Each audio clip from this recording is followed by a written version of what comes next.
Hey guys. So I thought that I would just go over the next few months energetically and what it's going to look like because I know this whole year has just been an interesting time. So that being said, I am going to kick it off with October.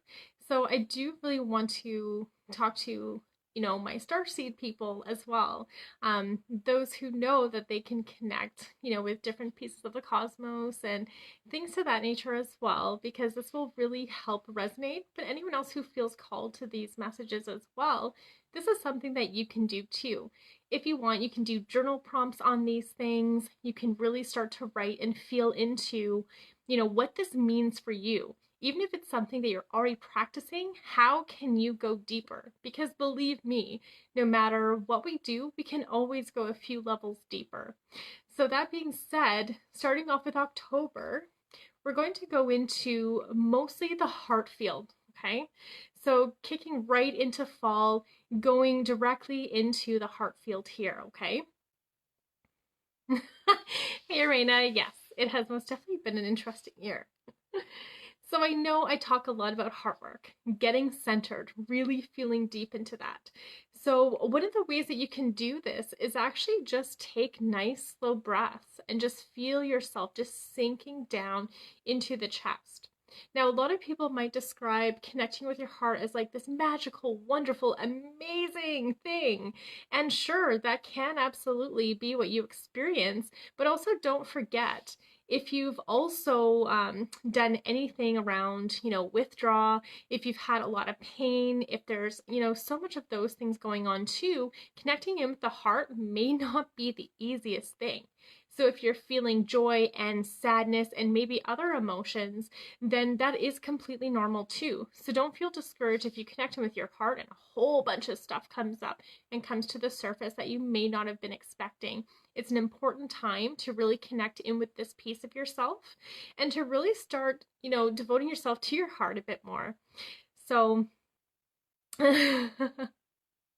how far down the rabbit hole shall we go into the crystal roots? Yeah, I mean, I could talk for days on those things, but yeah.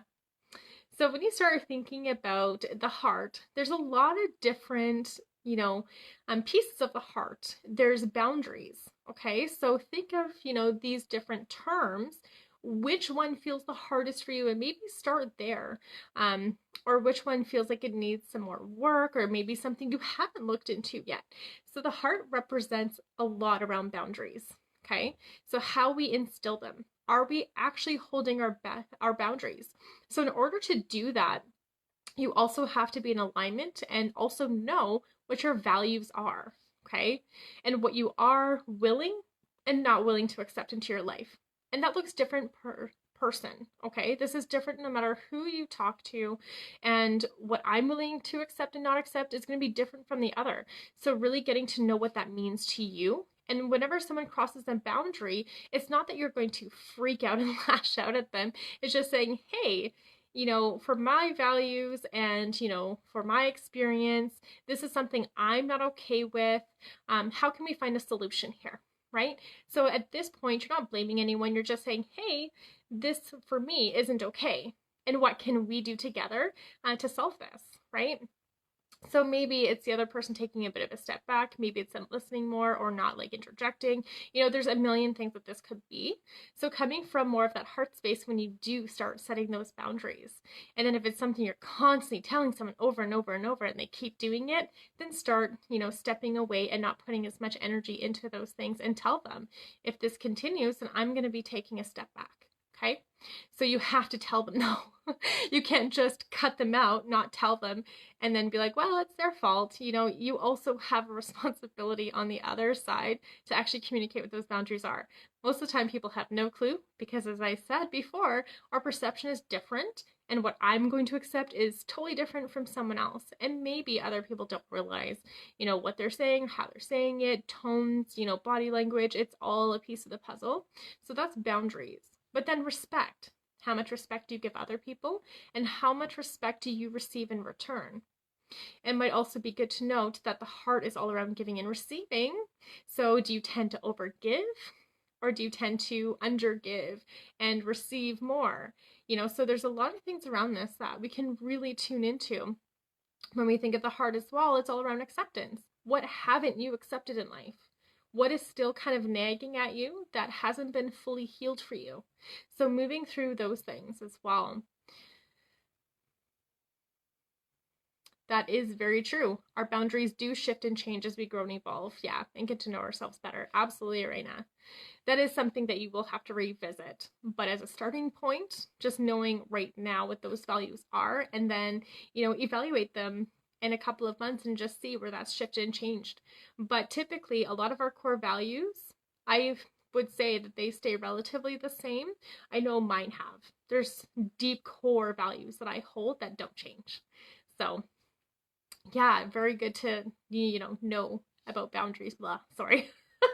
Like I keep speaking too fast. Anyway, so those are just some pieces around the heart. That's a lot to really tune into, but really just take it easy, be gentle with yourself, go through October thinking, okay, from a heart-based perspective, what else can I look into here? Is there something that I need to address?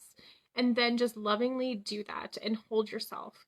Ask for support if you need it as well, and make sure that you do have kind of, that support system in place so that you can feel, safe and okay to really express and go through these things too.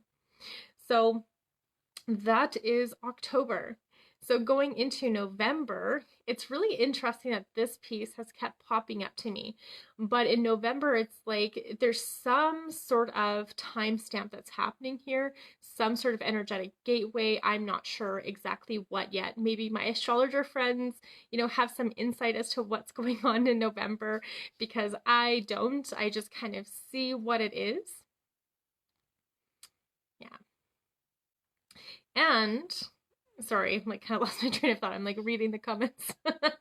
So in November, it's really about, this whole theme around the new earth. So that's what I keep feeling is like something with that vision and alignment is really coming into place energetically. And it's up to those who are really feeling that frequency of the new earth is to actually hold that vision. Hold that frequency, especially in November. Make it a part of your daily practice.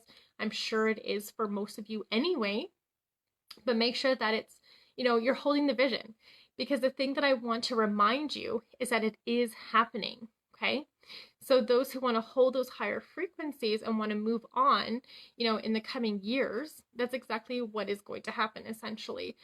From my perspective and what I see is that those higher frequencies, you're going to have to adapt to. So all the higher frequencies coming in, that's what's going to happen here. But those who still want to do the 3D thing, still have lessons to learn, there's still things that they're tied into there that they don't want to fully let go yet, they will do something else completely different. And I'm not fully going to go into that here right now, but if you do want to know about that, you can send me a message as well. But just as a reminder, in November, just keep holding that vision. There's some energetic gateway that's happening.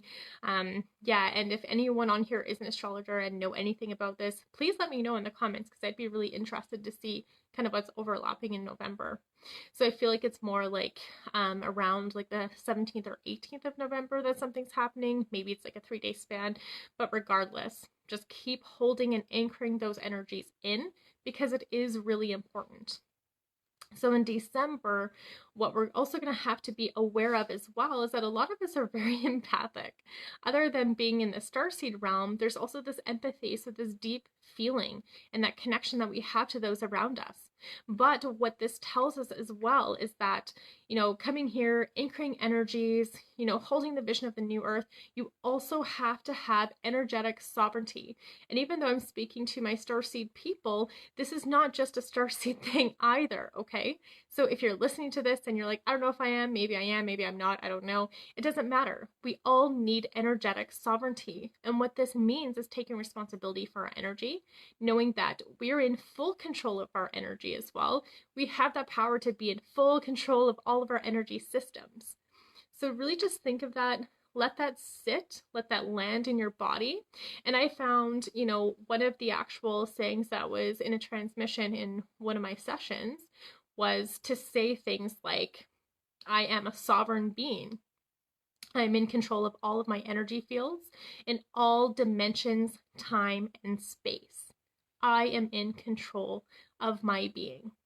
So if you have to write that down, do it. Okay, because this will be really easy when you start getting into that process of saying, I'm a sovereign being. And what that means is that I am free of any manipulation, any type of control, any type of programming, right? And just really holding your energy and your frequency strong, and also not taking in other things that you don't need, because I'm sure we've all done the rescuer, we've all done the perpetrator role, we've all been the victim, we've all done that, triangle dance. So what if we break outside of that box and really start claiming who we are and start taking ownership of that and who we are in the world and spreading that out?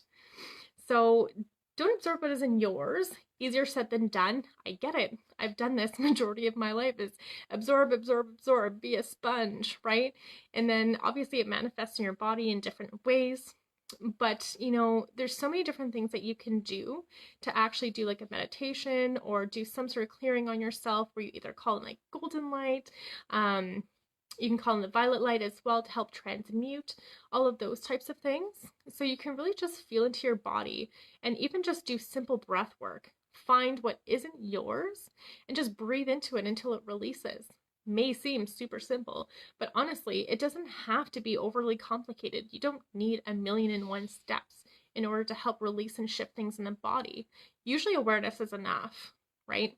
Especially when it's something that isn't yours, it shouldn't be in your system. Any other frequency, so an emotion from somebody else or someone else's energy, if it intermixes with yours for a long period of time, it can be very detrimental to the communication in your body. So just be aware of that.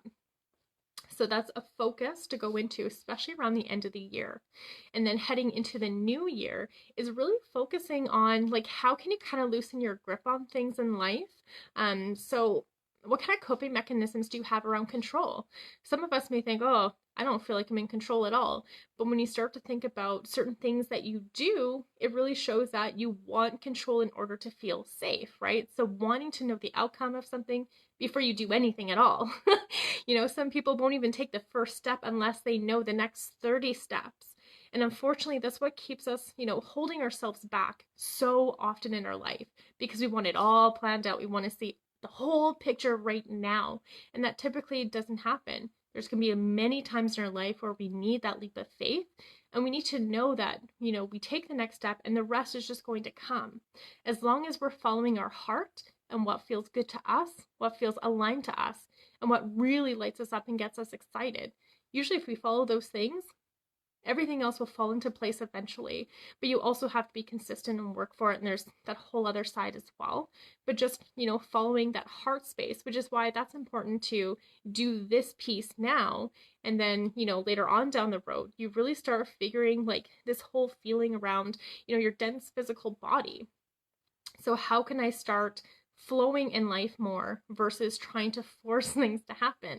I know I've done that millions of times, trying to force things, to happen in my life that wasn't meant to be. And especially with manifesting, in my human design, I'm a manifester. So I'm used to things just working out X, Y, Z, things lining up, things going smooth as soon as I set my mind to it. And I've had a few times in my life where I couldn't manifest something at all. And it was driving me crazy, because by design, I'm a manifester. Should be, simple, easy, whatever you want to say. I'm not saying for all manifestors it's easy, because it's not. However, usually bringing something in that I've wanted, I've been able to do that with, relative ease. And those things that weren't happening, I couldn't figure out why. And then it showed up a few months down the road as to why it wasn't going to happen, why it wasn't going to work. So I had let go of control, and I was like, okay, well, if this is going to come through, it will in its timing, but I'm not going to force it. And as soon as I let go, the reasons why it wasn't going to work out fully came in my face. And I was forever grateful that those things actually hadn't manifested for those reasons. So just also really getting into at this point as well, especially in November, beginning of the year. I'm not saying make it your, New Year resolution or anything, but really start looking into like, what are you addicted to in your life? Like, what sort of things is really holding your frequency down? And it's not that, we have dense frequencies, it's just certain things can lower them for sure. So I know some people, they're addicted to chaos because that's how they grew up and they don't realize it, even though everything seems to be in constant tornado for them in their life. Other things that we may be addicted to, it could be, other things like eating, it could be drinking, it could be drugs, it could be exercising, it could be consuming knowledge 24/7 and not fully integrating and using and applying those things. Addictions come in so many forms, and often people just see it as, the eating, drinking, drugs, right? But there's so much more beyond that. So anything like, scrolling on your phone, that's an addiction. Sugar, it's an addiction, right? There's a whole bunch of things that you can really look into. And if it's something that you're constantly doing and it doesn't make you feel good, it's probably an addiction in some way. Some people have emotional addictions, right? I mean, it's all very common. And just getting honest with yourself on what that is, it doesn't mean that you have to sit there and blame yourself. It's really being easy with yourself and asking, okay, here's my addiction pattern. And why is this happening, right? I noticed anytime that things were going really, really well for me or really, really bad, the response was the same. I would always, go to some sort of like food as comfort, which may sound weird when things are going well, but it's a self-sabotage mechanism, right? So there'd be times where there's certain foods I was drawn to when things were really, really good, but they made me feel like crap. So just something to be aware of, because when we have these times where things are going so well, often because we haven't noticed we've hit a higher level, we will self-sabotage in some way because of whatever underlying belief system. Like, I can't be happy, or, things are just going to come to an end anyways, or things don't always stay good, always looking for kind of like the other piece in it that's not there. So we kind of create it for ourselves, if that makes sense. And also, too, like when we're in, say, a higher state of consciousness, and if we're not grounding enough, often we will crave like root vegetables, which isn't a bad thing. But then some people go and order a Big Mac. So it's, and I'm not judging who eats what. Like, it really, at the end of the day, food to me is just a belief system. Obviously, there's so many other stories that we can get into around that. But regardless, it's just knowing what the addiction is, the reason why you're doing it, and, trying to choose differently. So I've also been using things like subliminal messaging to help get through some of this as well as doing sessions and clearings and things like that. So, you can look into those things as well. There's a lot of things. And if you need help, let me know and I can guide you. But then also just letting your own like divine consciousness in. We all have a higher self. We all have a connection to universal source. We all have a spirit, and all the spirits basically come from one source. Essentially, we come from the same place. And this isn't just like a religious thing. This is like a spiritual thing, but it's also, to me, I mean, it makes sense because I've been to so many funerals in my life. I hate to say that, but I have. And, you can always tell that something is missing from that person when they're no longer alive. It's not just the blood flow or anything like that. It's like their face literally looks so much different because that igniting force, that soul, in my opinion, is what's missing. So in my opinion, we all have the soul that all comes from divine, and we all can connect to that at any point in time. And a lot of us will choose to go through an ascended master to do that. I mean, whichever, it doesn't matter. But at the end of the day, we all have direct communication. So opening up God spark energy in the chest, or connecting with your heart, connecting with divine, you can do meditations on that too. You can do pretty much anything to get into that state. Like alpha state helps tune you in like that to your intuition, which can connect you to that as well. You can use crystals. So if you need guidance, just ask and I can give you some direction in that as well. But just like, a little guide as to what's coming over the next 4 months here. So focusing on your heart, holding the vision to the new earth, really looking at your empathic traits, and also starting to let go of any type of coping mechanisms that are no longer serving you, to kind of like start the new year in a really positive way, but then also helping to heal that piece of you, because anytime you heal, you radiate that outwards to so many people, that possibility. A lot of people are doing what's considered the impossible, like clearing trauma, clearing emotionally holding patterns, ancestral, stuff and trauma, and, so many other things. So when you make something possible, it's like you give that permission slip to so many other people around you that they can do the same. That's why this work is so important. So if you have any questions at all over the next few months around what's going on, send me a message or write a comment below. But I will be live again sometime soon. I will talk to you guys in a while. Have a good evening.